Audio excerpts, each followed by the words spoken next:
வணக்கங்க. நான் உங்கள் தீபா மதனகுமார் பேசுகிறேங்க. இன்றைக்கி சாம்பார் சாதம் எவ்வளோ ஈஸியாக செய்யலான்னு பார்த்துடலாம். குக்கரில் தேவையான காய்கறிகளை வெட்டி வேக வச்சுட்டேங்க.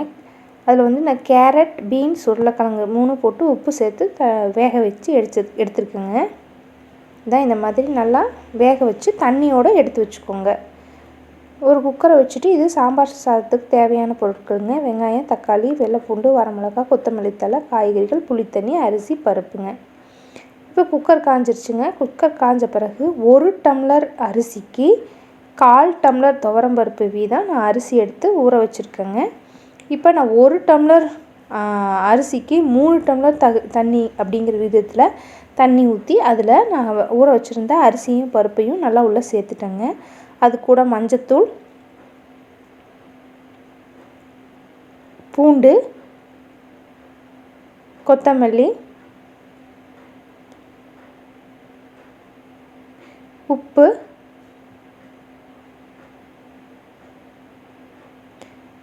விளக்கெண்ணெய் கொஞ்சம் ஊற்றிருக்குங்க. சீக்கிரம் வெந்துடும் பருப்பு, அதுக்காக கொஞ்சம் விளக்கெண்ணெய்.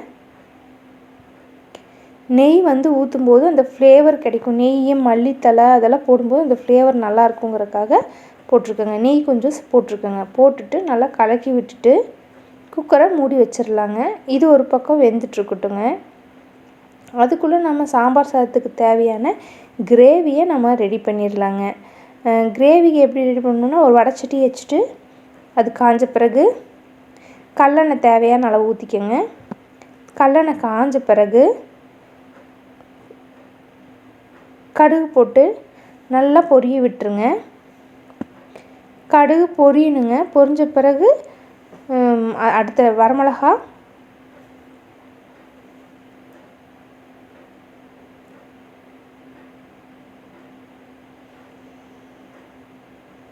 சின்ன வெங்காயம்,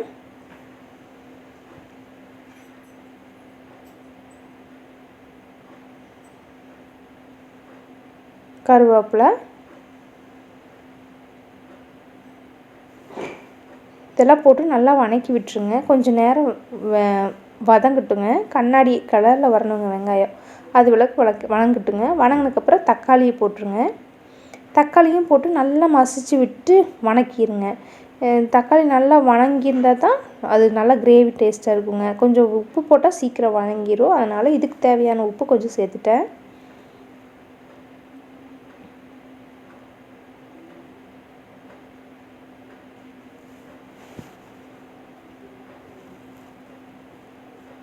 மஞ்சத்தூள் கொஞ்சம் போட்டுக்கோங்க.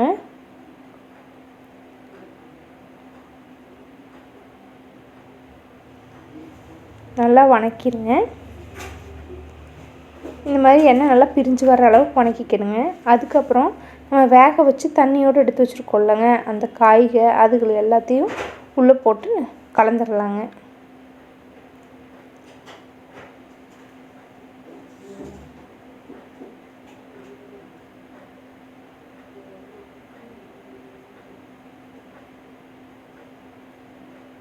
அதுக்கப்புறம் புளி கொஞ்சம் ஊற வச்சு அதை கரைச்சி வடிகட்டி தண்ணி எடுத்து வச்சுருக்கேன். அது கொஞ்சம் கலந்துட்டேங்க.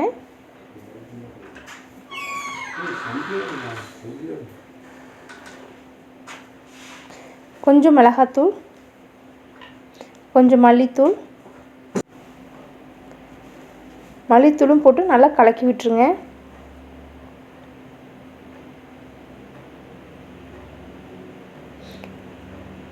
இந்த மசாலாலேயே கொஞ்சம் நேரம் வேகட்டுங்க.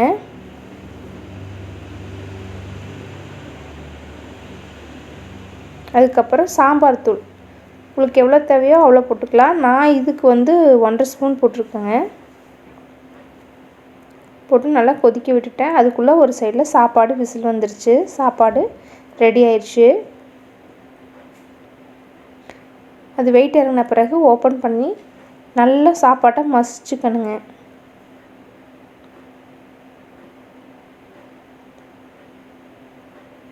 நல்லா கலக்கி விட்டு நல்லா மசிச்சுக்கணும். இப்போ இது நல்லா மசிச்சு விட்டுக்கணுங்க. இது பார்த்திங்கன்னா கிரேவி ரெடி ஆயிடுச்சு. நல்லா எண்ணெய் பிரிஞ்சு வந்திருக்கு, தெரியுதுங்களா? எண்ணெய் இது அந்த மாதிரி பிரிஞ்சு வந்த பிறகு இதை எடுத்து சாப்பாடு ரெடி பண்ணி வச்சுருக்கோம்லங்க, அதுக்குள்ளே போட்டு கலக்கிற வேண்டியது தான். சாப்பாடு பார்த்திங்கன்னா நம்ம பூண்டு இதில் பார்த்திங்கன்னா பூண்டு மல்லித்தலை போட்டிருந்தோம்லங்க, அந்த ஸ்மெல் நல்லா இருக்குங்க. அதுக்குள்ளே நம்ம இப்போ ரெடி பண்ணி வச்சுருந்த கிரேவியை உள்ளே போட்டு நல்லா மிக்ஸ் பண்ணிடணுங்க. அடுப்பை நல்லா சிம்மில் வச்சுக்கணுங்க. சிம்மில் வச்சுட்டு நல்லா கலக்கிடணும். கலக்கி இதுக்குள்ளே ஒவ்வொன்றா நம்ம சேர்த்து மிக்ஸ் பண்ணிடலாங்க.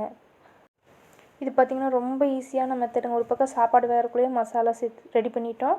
அதை உள்ளே போட்டு மிக்ஸ் பண்ணி சிம்மில் வச்சுருக்கோம் அடுப்பு. இப்போ பார்த்திங்கன்னா பெருங்காயத்தூள் கொஞ்சம் போட்டுக்கணும். உங்களுக்கு எவ்வளோ தேவையோ அவ்வளோக்கு தகுந்தாப்பில் போட்டுக்கோங்க. கரும்பு சக்கரை கொஞ்சம் போட்டிங்கன்னா கொஞ்சம் ஒரு இனிப்பு டேஸ்ட் மாதிரி அது நல்லா இருக்குங்க.